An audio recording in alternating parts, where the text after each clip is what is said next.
Señor, gracias te damos por tu gracia justamente. Gracias, Señor, porque un día hemos conocido que nos amabas. Hemos conocido, Señor, de que has venido a morir por nosotros, Señor, y que podamos entender, Señor, y comprender, que saques todo orgullo humano a la hora de acercarnos a tu palabra, Señor, y que ésta nos ilumine, Padre, para que podamos comprender en un 0,1% más acerca del gran amor que has tenido, Señor, para con tu pueblo y cómo has derramado tu gracia en ellos, Señor.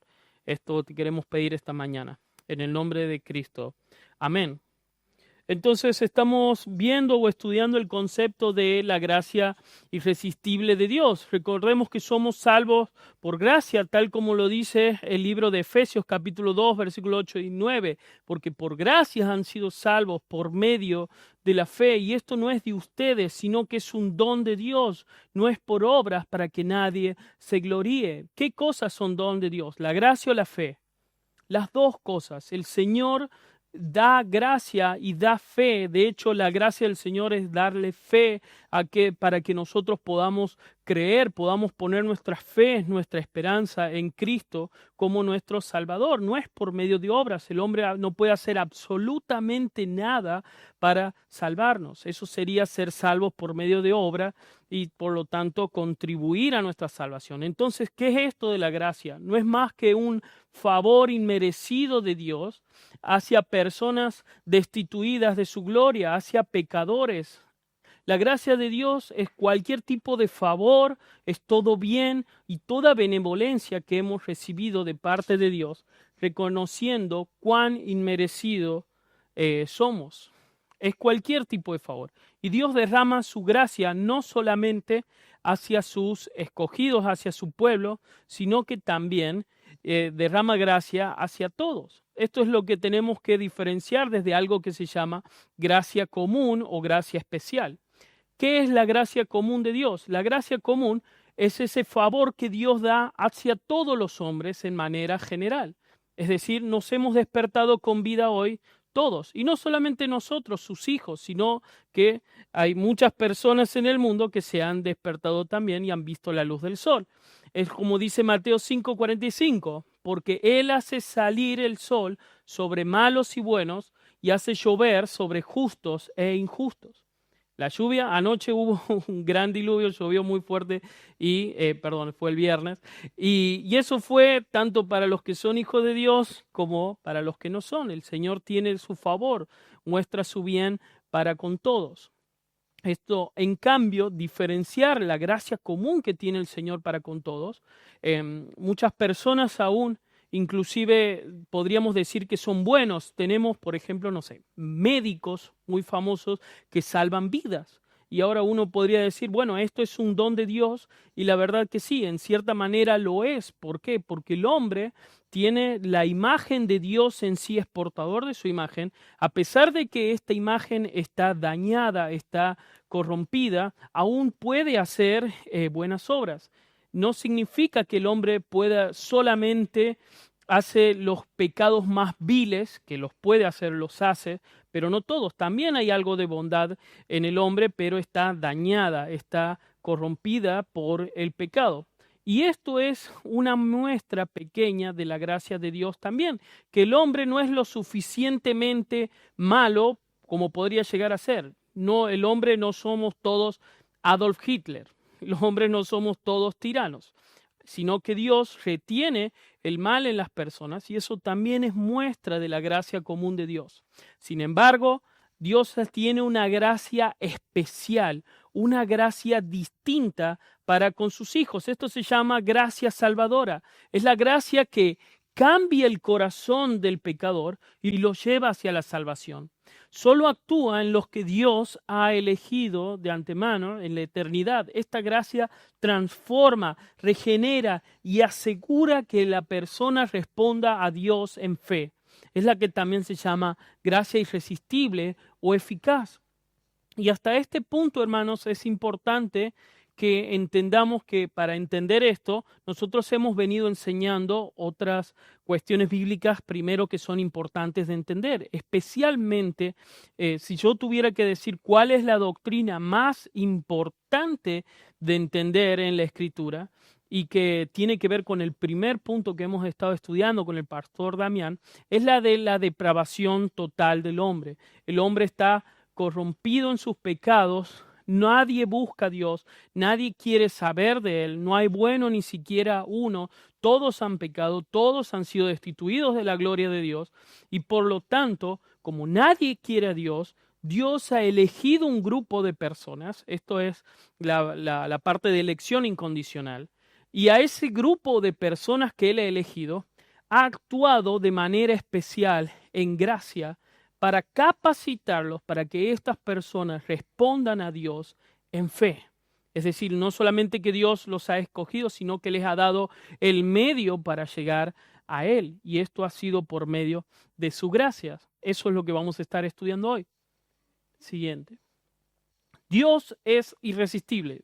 En la Escritura vemos una y otra vez de que Dios es soberano y Dios hace lo que quiere. Vamos a ver qué dice Juan 11, 43 y 44. Por ejemplo, Dios se para ante la tumba de Lázaro y dice lo siguiente: Lázaro, ven fuera. Y el que había muerto salió, atado las manos y los pies con vendas y el rostro envuelto en un sudario. Jesús le dijo: desatadle y dejadle ir. Es decir, Jesús, con tan solo decir Lázaro, ven fuera, Lázaro, el que estaba muerto, salió. Ahora, para poder salir Lázaro, el que estaba muerto, ¿qué es lo primero que necesita Lázaro? Estaba muerto. Él necesita vida, claro que sí. Entonces, cuando Jesús dice Lázaro, ven fuera, a la misma vez lo está capacitando con vida para que Lázaro pueda salir de allí. Y hay algunos comentaristas que dicen lo siguiente: menos mal que dijo Lázaro, ven fuera, porque si solamente decía ven fuera, capaz que salían todos los muertos que había ahí de la tumba. Es decir, es tan poderosa la palabra del Señor que tan solo con el llamado, con el decir ven fuera, Lázaro salió. Es la palabra del Señor poderosa que creó el universo. De la nada Jesús dijo en el Génesis capítulo 1, sea la luz, y entendemos esto, la luz de Colosenses, que era Jesús que estaba creando, y cuando dice sea la luz, de la nada hubo algo. Y se creó el universo con tan solo el poder de su palabra. La palabra del Señor tiene poder. También esta palabra del Señor tiene poder. Esta es la palabra del Señor. Entonces puede crear vida con tan solo decir el Señor, ven fuera. También, ¿qué más vemos? Por ejemplo, Mateo capítulo 9, versículo 9. Jesús se acerca a Mateo y le dice, sígueme.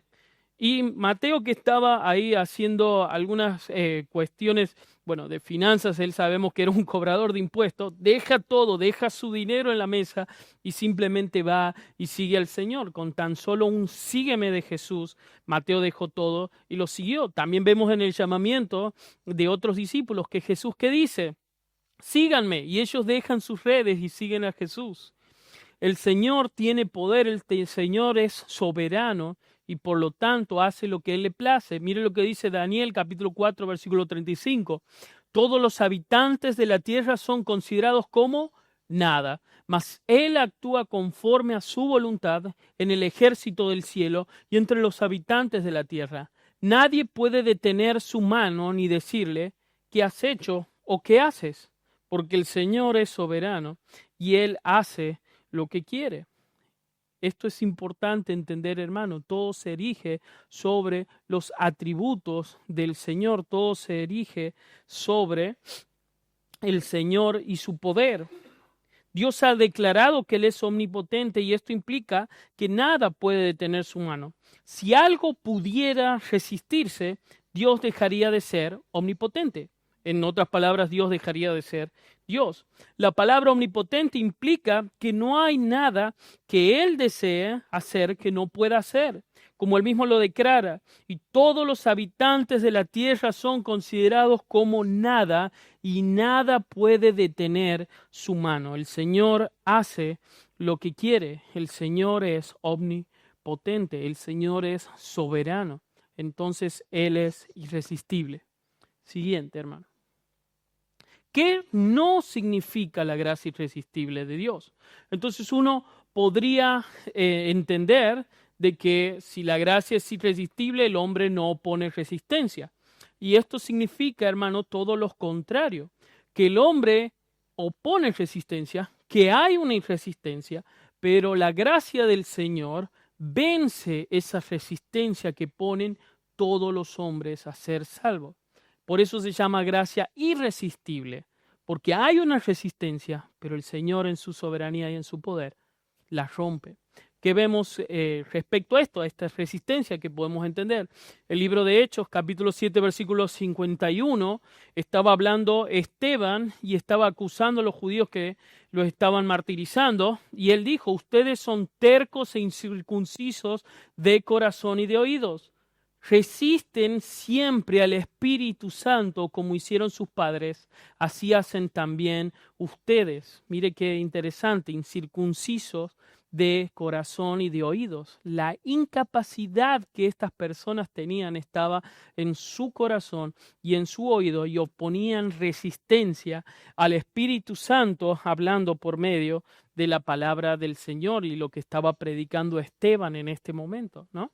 De la misma manera, Hebreos capítulo 3, versículos 7 al 9, citando el Antiguo Testamento, dice lo siguiente: si ustedes oyen hoy su voz, no endurezcan sus corazones como el día de la provocación, el día que estaban en la prueba en el desierto, donde sus padres me tentaron y me pusieron a prueba y vieron mis obras por 40 años. Ellos endurecieron su corazón. Ellos opusieron resistencia a lo que Dios quería hacer con ellos. Y vemos una y otra vez a lo largo de toda la Escritura la terquedad del corazón de los israelitas, que a pesar de que Dios mostraba su gracia común, dándole maná en el desierto, dándole codornices para que coman, haciendo fluir agua de una peña, todo eso que es gracia común. A pesar de todo eso, la gente resistía a Dios y muchos no creyeron, y por eso Dios hizo morir a toda una generación en el desierto. Aún así, Pablo dice también en la Escritura que había un remanente de entre todos esos israelitas que eran elegidos, que eran conforme al corazón de Dios. Y esto es importante entender. Dios tiene una gracia especial para con algunos, perdón por la insistencia, pero de nuevo, sí hay una oposición, sí hay una resistencia, pero Dios vence esa resistencia. Siguiente. Ahora vamos a ver la definición de gracia irresistible. Entonces, si no significa eso, ¿qué significa o qué es? La gracia irresistible significa que Dios puede superar la resistencia del hombre si así lo desea. Dios puede superar la resistencia del hombre, no importa cuán severa, poderoso, cuán grande puede ser esa resistencia ante Dios. Por lo tanto, hermanos, pequeño paréntesis, esto debería llevarnos a predicar el Evangelio con mucho poder, por el poder de la palabra del Señor, pero sobre todo con mucho denuedo, con mucho ánimo, porque el Señor puede salvar a cualquier pecador y puede vencer cualquier tipo de resistencia de la persona más terca que exista. De nuevo, todos los habitantes son considerados como nada, mas Él actúa conforme a su voluntad en el ejército del cielo y en la tierra. Nadie puede detener su mano, nadie puede decirle qué has hecho. Ahora, esto nos golpea, porque si Dios puede hacer y vencer cualquier resistencia, si Dios es soberano, eso choca con mi orgullo y de decir, bueno, yo quiero hacer las cosas por mi cuenta. Yo quiero tener mi famoso libre albedrío. Dios está violando el derecho y la voluntad del hombre entonces. Los hombres siempre queremos ser un poco protagonistas. Nosotros siempre queremos tener algún tipo de democracia, que haya una votación, que haya algo mancomunado y lleguemos a un acuerdo y no resistimos la soberanía de Dios. Y es importante entender la doctrina de la gracia irresistible a la luz de todo el carácter de Dios, hermano. Claro que Dios es soberano, pero es un Dios de amor, es un Dios de gracia, de misericordia. cuando nos encontramos con estos pasajes, esas verdades nos producen una intranquilidad, porque como dicen algunos, el ladrón juzga por su condición. ¿Qué significa eso? Que nosotros pensamos que Dios es como nosotros. Y si nosotros llegáramos a poder hacer cuanto nos place, seríamos esos pequeños dictadores. Porque no somos Dios, no somos santos, no somos justos, no somos sabios, no somos omniscientes. Eso es justamente lo que Dios le reprocha al hombre en Salmo capítulo 50, versículo 21. Estas cosas he hecho, yo he guardado silencio. Pensaste que yo era tal como tú, pero te voy a reprender. Delante de tus ojos pondré tu delito. Nosotros somos pecadores. Nosotros usaríamos esta soberanía de una forma tirana. Dios no. Dios es santo, Dios es bueno, Dios es amor. Y por lo tanto Él usa bien esto para salvar al hombre. Cuando Dios obra, algunas acciones nos traen gloria a su nombre, sino también traen bendición a su pueblo. Muchas veces hemos humanizado a Dios y frecuentemente lo concebimos como nosotros, y es ahí donde se nos hace difícil admitir ciertos aspectos de la revelación de Dios. Cuando pensamos en su soberanía, viene a nuestra mente el recuerdo de dictadores y emperadores del pasado, tiranos. Cuando el salmista dice que Dios hace lo que le place, no podemos evitar en uno de estos personajes, ¿no? Como decíamos, un Adolf Hitler. Pero Dios no es como los hombres. Dios es infinitamente bueno. Dios es infinitamente justo. Es bueno confiar en la soberanía de Dios. Siguiente, hermano. Podemos ver esta gracia irresistible a lo largo de toda la Biblia. Esto está en el Antiguo Testamento, en el Nuevo. Vamos a ver qué dice el Antiguo Testamento. Por ejemplo, no sé cómo estamos de tiempo, pero bueno, en el libro de Números, capítulo 22, versículo del 21 al 35, se lo voy a parafrasear absolutamente todo, encontramos la historia de la burra de Balaam. ¿Se acuerdan? Balaam iba por un camino, por un sendero, iba a proclamar maldición hacia los hijos de Dios. El Señor se le aparece, el ángel del Señor, Jesús en el Antiguo Testamento se le aparece. La burra lo ve y se detiene. Entonces Balaam le pega a la burra. Y la burra sigue, se le vuelve a aparecer Jesús al lado de un viñedo, entonces otra vez la burra tiene miedo, le aplasta el pie en un movimiento brusco a Balaam, le vuelve a pegar y la tercera vez ya se pone de frente a él de manera que no podía seguir, entonces la burra se echa y Balaam le está por a pegar una tercera vez y vemos la gracia irresistible del Señor que ¿qué hace? Le abre la boca a la burra y la burra puede hablar. Entonces le dice, pará, ¿por qué me pegas? Y lo extraño de esta situación que muestra claramente cómo es el hombre a diferencia de Dios, que Balaam está tan metido en su pecado, en su necedad, que se pone a dialogar con la burra y le dice, ¿y por qué te pego? ¿Por qué no pasás? Y le dice, pero ¿cuándo? La burra lo hace razonar a Balaam, esto es increíble.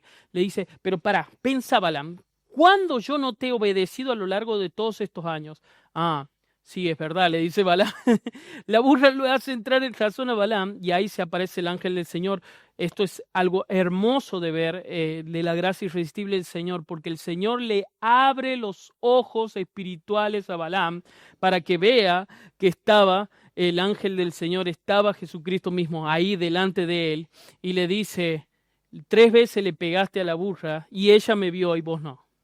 Y sin embargo yo estaba acá. Y el Señor no solamente puede abrir la boca de una burra, no solamente puede detener en el camino a Balaam, no solamente le puede ir a que esta persona profiera bendiciones hacia su pueblo en vez de maldiciones, sino de que Dios abre los ojos espirituales de Balaam y esta es la obra irresistible del Señor. Lo mismo podemos ver en el ejemplo de Job, el profeta, Jonás, el profeta Jonás. ¿Qué iba a hacer Jonás? El Señor le dice, andá y predicale a la gente de Nínive. Y Jonás dice, no, yo no le quiero predicar porque yo sé que vos podés salvarlos. Y yo no quiero que vos los salves. Entonces, yo me voy a ir para otro lugar completamente distinto. Así que te vas a ir para Tarsis. Bueno, nos vemos en Nínive. Entonces él viaja para Tarsis, el Señor en un viaje expreso de 3 días en un gran pez, lo deposita en Nínive, ¿Qué termina pasando? Jonás predica, la gente se convierte y Jonás se enoja. Yo sabía que ibas a hacer esto, yo sé que vos podés salvar a la gente más cruel del universo, que son los ninivitas, y los salvaste, y ellos no merecen tu salvación. Entonces Dios ahí le da una gran lección a Jonás, y es la siguiente, que Dios salva a quien se le antoja, a quien le place, y hace convertir a los ninivitas de sus malos caminos. De nuevo, Isaías 46, versículo 11 dice, yo declaro el fin desde el principio, desde la antigüedad, que no ha sido hecho. Yo digo, mi propósito será establecido y todo lo que yo quiero realizaré. Yo llamo del oriente al ave de rapiña y de la tierra lejana al hombre. De mi propósito en verdad lo he hablado y ciertamente haré que suceda. Lo he planeado y así lo haré. Dios es irresistible. Dios hace traer a quien quiera a la salvación. Dios nos ha hecho traer a nosotros, que no éramos su pueblo, sino nos ha convertido su pueblo. Nosotros que éramos gentiles, que no conocíamos al Señor. Sin embargo, el Señor hace lo que quiere. Eso podemos ver en el Antiguo Testamento. Siguiente. ¿Qué implicaciones tiene entonces la gracia irresistible del Señor? Especialmente lo vemos en el Nuevo Testamento, cuando habla acerca de la salvación. Significa o implica que cuando Dios deposita su gracia sobre una persona, porque ésta ha sido elegida por Él desde la eternidad, esa persona sobre la cual esta gracia está operando responde al escuchar el Evangelio. Esa persona es regenerada por el mensaje que escuchó y al mismo tiempo recibe vida eterna. En un solo evento la persona escucha, entiende y responde al mensaje porque ha sido regenerada y recibió vida eterna. Qué hermoso, ¿no?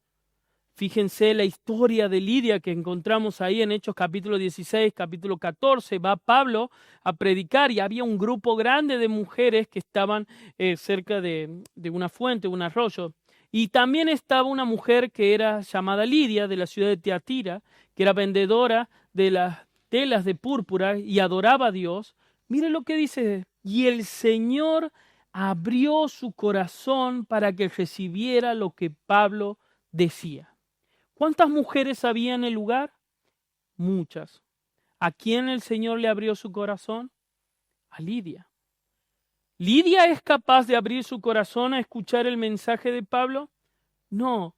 Dios tiene que hacer una obra sobrenatural capacitando a Lidia para que ella, de nuevo, escuche, entienda y responda al mensaje en fe porque ha sido regenerada. Y esta persona ha nacido de nuevo, tiene vida eterna y por tanto responde positivamente al mensaje. Esto es importante de entender. Dios nos hace nacer de nuevo. ¿Y de quién depende nacer de nuevo? Yo, por ejemplo, no le pedí a mi mamá que pueda nacer. Yo no hice nada para nacer, hermano. Ni siquiera es que yo salí del útero de mi madre con mis manos, sino todo lo contrario. Hubo contracciones y yo salí de ahí. Por lo tanto, no dependió de mí, sino que un nacimiento depende de alguien que, pueda tener a su hijo, de una madre. De la misma manera, es lo que nos dice Dios en 1 Pedro capítulo 1, versículo 3. Hemos visto hace poco que hemos sido nacidos de una simiente incorruptible, es lo que dice la palabra. Nosotros nacimos por la palabra del Señor. Juan capítulo 1, versículo 12 y 13, ¿qué dice? Mas a todos los que les recibieron, los que creen en su nombre, ¿qué les dio? La potestad de ser llamados hijos de Dios. Somos hijos de Dios. Versículo siguiente, ¿quién dice? Los cuales no son nacidos de carne ni de voluntad de sangre, sino de Dios. ¿Por qué no somos nacidos de voluntad de carne ni de sangre? Porque el hombre no quiere a Dios, porque el hombre está perdido y porque la obra de salvación solamente la realiza Dios. El hombre no quiere nacer de nuevo, por lo tanto, es una obra que tiene que hacer Dios en el corazón de la persona al cambiarle el corazón por uno de carne, sacar su corazón de piedra, depositar en él su espíritu, depositar fe y que esta persona, ahí sí, libremente, en su libre albedrío, elija a Dios. Pero primero tiene que haber una obra para que esta elección pueda ser hecha.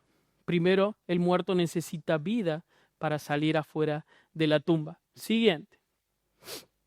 En la salvación, vamos a ver todos estos versículos de Juan capítulo 6, una y otra vez, cómo el Señor habla de esa irresistibilidad en el llamado del Señor. ¿Qué dice Jesús? Nadie puede venir a mí si no lo trae el Padre que me envió, y yo lo resucitaré en el día final. Si fuera por el hombre, según este versículo, ¿cuántos podrían llegar al Señor? ¿Qué dice? Nadie. ¿Cuánto es nadie? 0. Entonces, nadie, 0 personas pueden venir si el Padre no lo trae hacia Él. Y es importante entender este concepto porque si bien nos choca, es importante. ¿Qué cosa nos choca? El hecho de que muchas veces nosotros, como queremos participar, como somos orgullosos, como no nos gusta sentirnos violentados de parte de Dios o de cualquier otra persona, porque nosotros tenemos nuestros derechos, decimos, Dios es un caballero. Entonces, cada uno tiene la posibilidad de elegir a Dios, pero según la Biblia, nadie puede. De hecho, lo que dice aquí, cuando dice que nadie puede venir si el Padre que lo envió no lo trae, esa palabra traer, hermano, en el griego significa helko. ¿Y sabe qué significa helko, hermano? Significa literalmente arrastrar. Si el Padre no lo arrastra, si el Padre no lo trae, de hecho en el mundo semítico tiene el concepto de una atracción irresistible. La palabra significa arrastrar o forzar. Jesús parece estar diciendo que nadie puede venir a Él si no lo arrastra o lo atrae irresistiblemente su Padre. ¿Por qué? Porque el hombre no quiere. Porque el hombre está feliz en su pecado. Y si Dios no hace eso, no puede venir a Él. Al leer estas palabras podríamos darnos la impresión de que Dios nos arrastra en contra de nuestra voluntad. Pero en realidad, cuando Dios nos abre los ojos y nos regenera nuestro espíritu, en ese momento pasamos a tener una nueva disposición interna que nos hace desear a Dios. Y habiendo sido regenerados, decidimos poner nuestra confianza en Él. En el proceso de la regeneración, el nuevo nacimiento se da primero y al depositar la confianza en Cristo después, todo esto ocurre en un solo evento, en un instante, en un mismo día. Nosotros ejercitamos nuestra voluntad cambiada al poner nuestra fe en el Señor. Es como que imagínese que yo llevo a un ciego al Palacio del Louvre en París y le digo, elegime la obra de arte más hermosa de todas. ¿Ustedes creen que va a poder elegir eso? No, porque es ciego, no puede apreciar la belleza de los cuadros, la belleza de la obra de arte. ¿Qué necesita el ciego para poder elegir el mejor cuadro? La vista. De tal manera que si Dios primero no le da la vista, el hombre elige libremente la belleza enorme del Señor. Pero primero el Señor tiene que hacer una obra en nuestros ojos espirituales, en nuestros oídos y en nuestro corazón para elegir la belleza grandísima de Dios y de Cristo. De nuevo, Juan capítulo 6, 64 dice, pero hay algunos de ustedes que no creen, porque Jesús sabía desde el principio quiénes eran los que no creían y quién era el que lo iba a traicionar. También decía, por esto les he dicho que nadie puede venir a mí si el Padre no le ha concedido, si no le ha permitido. Juan 6:37, todo lo que el Padre me da, vendrá a mí, y al que a mí viene, de ningún modo lo echaré fuera. Pero Mauro, acá está diciendo que el que viene al Señor el Padre no le eche fuera. Bueno, ¿cuántos quieren venir al Señor? 0. ¿Quiénes son los que vienen al Señor? Todo lo que el Padre le da. Tiene que haber una obra soberana del Padre, de aquellos que han sido elegidos para venir al Señor. Y ahora sí, si somos elegidos, podemos tener pura garantía de que el Señor nos va a poner fe en nuestro corazón y vamos a creer. Y esta es la voluntad del que me envió, que de todo el que Él me ha dado, yo no pierda nada, sino que lo resucite en el día final. ¿Quiénes son esos que el Señor le dio? ¿Quiénes son esos que vendrán a Él? Esos que el Señor eligió en la eternidad. Antes de la fundación del mundo, el Señor ha determinado mostrarle amor y salvar a ese grupo de personas. Es lo que hemos estado estudiando cuando vimos la elección del Señor. Y el Señor ha elegido mostrar su amor y gracia por sus hijos, por su pueblo. Siguiente. Entonces tenemos que diferenciar de dos conceptos importantes. Hay un llamado externo y un llamado interno. Si lo podríamos poner en nombre, en el libro de Romanos capítulo 8, dice que a los que antes conoció, a estos también predestinó, y a aquellos que predestinó, a estos también llamó. ¿A quiénes llamó? Aquellos que él había predestinado y había elegido previamente, antes de la fundación del mundo. Entonces hay que diferenciar dos cosas. Hay un llamado externo, que es cuando uno predica el Evangelio y dice, arrepiéntanse y pongan su fe en Cristo.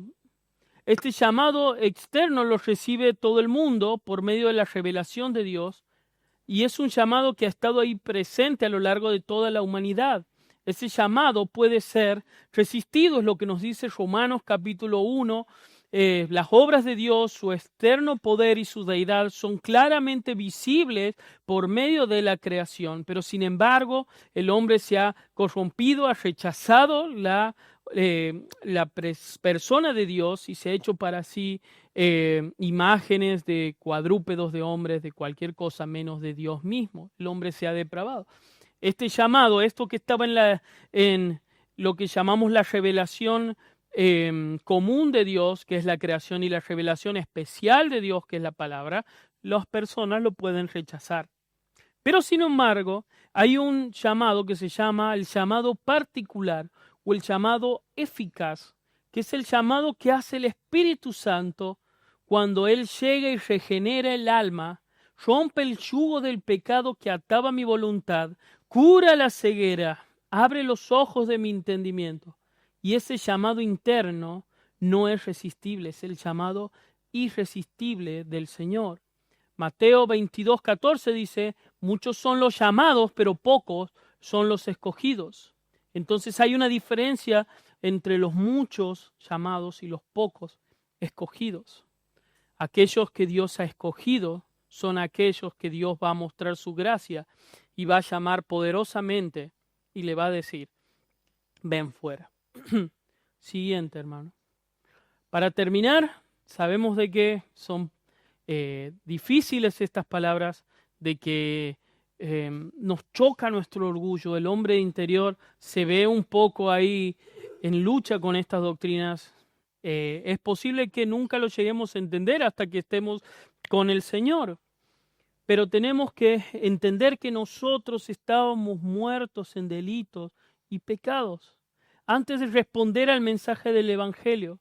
Pero para responder a ese Evangelio tuvimos que volver a la vida primero, como en el caso de Lázaro. Para responder a las palabras de Jesús, sal fuera, tuvo que resucitar primero para luego obedecer. De esa misma manera, Dios tiene que levantarnos de nuestra muerte espiritual para responder las buenas nuevas de su Hijo. Como dice Efesios capítulo 2, pero los versículos más adelante. Y Él les dio vida cuando estaban muertos en sus delitos y pecados. Mas Dios, que es rico en su misericordia, con el gran amor que nos ha amado, nos dio vida, nos hizo nacer de nuevo.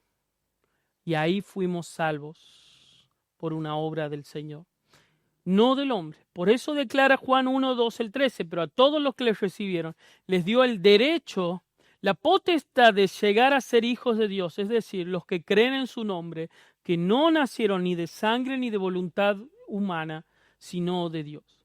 La salvación, hermanos, es del Señor de principio a fin. Es una obra monérgica que solamente hace el Señor, es única y exclusiva. Solamente Dios la opera, solamente Dios la da. A nosotros nos queda poner nuestras manos y recibir la salvación que Él da. Nuestra mente entenebrecida del hombre, el corazón de piedra y la voluntad esclavizada hacen necesaria que la gracia de Dios sea irresistible para que el hombre pueda recibir la salvación. De otra manera, estaremos perdidos en nuestros delitos y pecados. Y como es solamente obra del Señor, eso nos lleva a exclamar solo a Dios la gloria.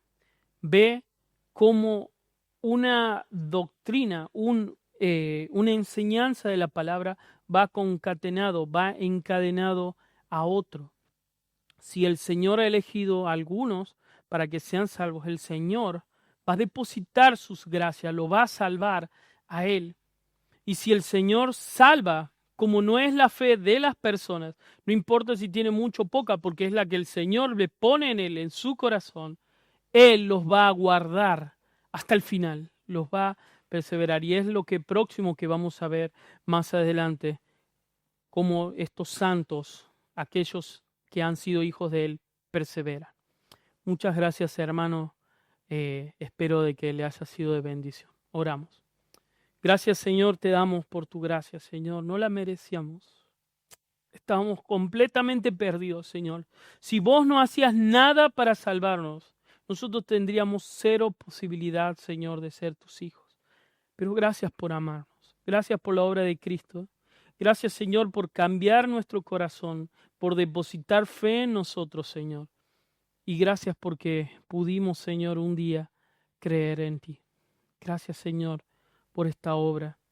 Y ayúdanos, Señor, a predicar que cualquiera, Señor, que escucha tu palabra y vos haces esa obra en él, de ese llamamiento interno, va a creer, Señor. Que esto nos lleve a predicar más el Evangelio, Señor, con denuedo, porque vos tenés el poder para salvar a esa persona, no nosotros. No importa cuán persuasivos seamos, vos tenés el poder.